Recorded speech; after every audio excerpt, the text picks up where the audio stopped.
Hey everybody, I'm Benjamin, aka the Terrible Australian of supermarcy.com, and this is my video review of While We're Young, which is the new comedy drama from writer-director Noah Baumbach. So let's get right into it. I should start off by saying that I've actually enjoyed a lot of Noah Baumbach's films.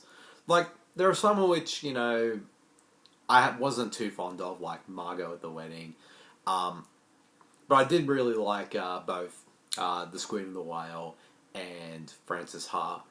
And also, I didn't mind Greenberg as well. But I was definitely looking forward to this one, his new film While We're Young, because it has sort of a great cast, and also had a really interesting premise that I thought would sound really, really good. And for those reasons alone, I was very interested in checking this out.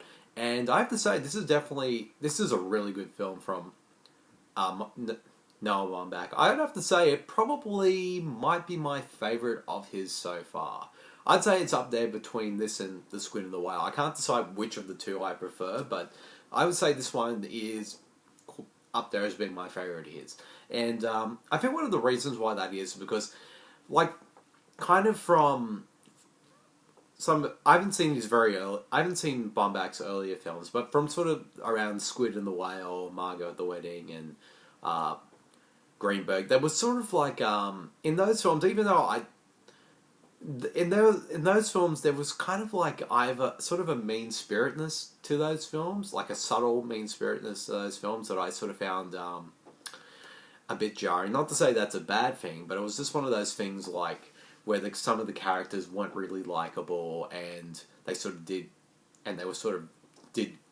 terrible things to each other, But what's interesting though is between this film and Francis Ha, it almost seems like Baumbach is sort of starting to lighten up now, and I don't know why that is, but one of the things I did like about this film, there's not an ounce of sort of cynicism or nihilism or mean spiritedness to this film, and I'd have to say this is definitely would be his most accessible film. This is a film I would say I'm not going to use the word mainstream, but I would definitely say that sort of more, normal everyday people could watch. This is a film that I found to be both funny, but also quite poignant in some ways. And it's also sort of an interesting sort of look at,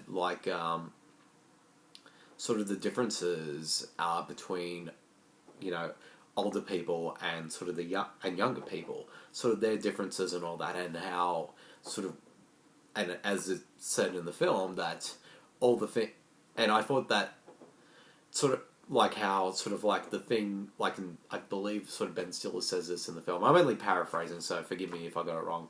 Something along the lines is everything that is old to us and what we went through when we were kids is all brand new to these young people, and they're sort of embracing that. And I thought that was a really interesting sort of theme, and sort of the film explores that, and I thought the film sort of explored those themes and ideas really well. And also you got sort of a great cast on hand. Ben Stiller, this is definitely one of his best performances in a while. He's really good here, and we sort of get taken in through his character and his journey. And also Naomi Watts is wonderful. I thought she did a really great job in this film. And this film is probably worth watching just to see, Naomi Watts doing hip-hop dancing, and I just thought that was kind of both awesome and hilarious. And also Adam Driver and Amanda Seyfried, who sort of play the younger couple, they are also really good. And you can understand why Stiller and Watts' characters are really taken in by them. They're just really cool people, and I mean, who wouldn't want to be friends with them when you're sort of watching this film?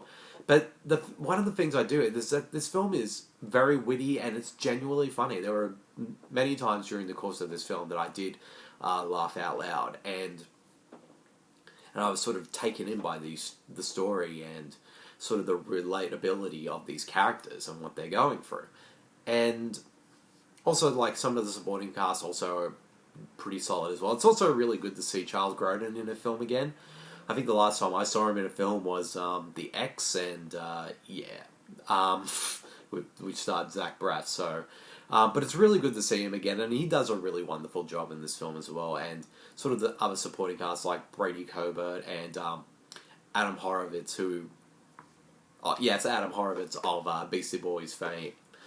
They also do really good work in this film, and Baumbach just does a really good job with both his direction and screenplay, and also the soundtrack is really good too. And there's a lot of things that I really enjoyed about this film, and that's not to say it's perfect. Though there are sort of elements that I did feel didn't quite work for me. I do feel like the film sort of takes a bit of a turn around the third act, which, sort of looking back on it now, I should have expected the film to go in that direction, but I was kind of caught off guard of it at first. But it makes sense in the sort of the essence of what this film is saying with its themes and ideas. But at the same time, though, I did feel though the third act was a bit shaky, and because of that shift. And I understand what I understand what sort of Baumbach was going for with that last half, but I don't think he quite nailed it. Like I can see what he was trying to say and what, themes and ideas that he was exploring, but I don't know. It just felt a little unfocused. Like I don't feel like it was. I'm not going to say it's a total washout or anything like that. I would say what he was trying to get across probably about maybe 75 to 80%, but the other 20% didn't quite work for me. And also the very sort of final scene of the film, which, while very memorable, sort of kind of is sort of a bit heavy-handed and did come across pretty bluntly when it came to what message it was trying to convey. But it didn't ruin the film to me. Didn't ruin the film for me too much. But, I mean, like I said, I get what the film he was going for in that last half, but I'm not sure if he sort of quite nailed it, though. Some aspects he did, but others not quite. But overall, I did really enjoy this film a lot. It's definitely worthy of all the sort of critical acclaim that it's getting. And like I said, I think it's definitely one of Baumbach's best films. Probably my favourite of his so far. Like, I wouldn't say I've flat out loved every film of his, but I have enjoyed most of them, and I definitely say of my favourites that I've seen of his so far, this would definitely be up there as my favourite. So if I had to give this film a rating, I give it a solid 4 out of 5. I definitely recommend checking it out, and if you're a fan of his previous work, definitely check it out for sure. Like I said, but don't go expecting sort of the cynicism of like his sort of earlier stuff. This is definitely more sort of, well, I guess there is a bit of that in that third act in some regard, but it's definitely more sort of lighter. Like, it kind of reminded me of, Francis Ha, how there was not a single ounce of cynicism in that film. So if you're a fan of Baumbach's films, definitely check it out for sure. Yep, so that's my video review of While We're Young. I hope you all enjoyed it, and I'll see you guys later. See you, everyone.